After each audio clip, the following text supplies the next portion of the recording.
Only perfect straight thread cutting allows for easy manufacturing and precise assembly. I will show you a quick and accurate method for making perfectly positioned and straight threaded holes using a milling machine or a drill press. I need to cut 20 threads and drill several holes in the iron core of my new linear generator. I want to do this quickly and accurately.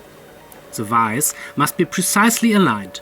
A tolerance of 2 to 300ths of a millimeter over a length of 150 millimeter is acceptable for me. Depending on the size of the workpiece, you touch off the corner of the vise's fixed jaw or a reference edge and then set the axis to 0 at that point. When clamping the workpiece, make sure that it lies exactly straight against the measured surfaces. This allows the drill positions to be reached quickly and accurately when working with multiple workpieces in different orientations. Now we can center, drill and countersink at this position. Taps with straight flutes are used for through holes, while helical flutes ensure that the chips are carried upwards out of the hole when drilling blind holes. At the end of the shaft, they usually have either a point or a small hole. To ensure precise alignment, we now need the opposite shape, which is easiest to make from an old tap. This piece is then clamped into the drill chuck.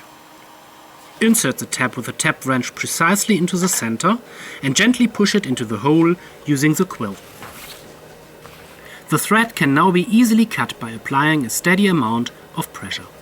Even with this pure iron, which is somewhat difficult to work with, there are absolutely no problems.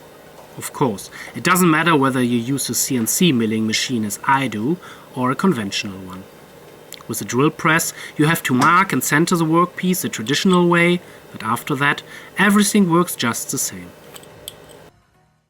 My new linear generator fits together perfectly, and I hope it will perform well with my thermoacoustic Stirling engine. Do you use a different method for threading, or do you have any other suggestions? Please write it in the comments. Thanks for watching.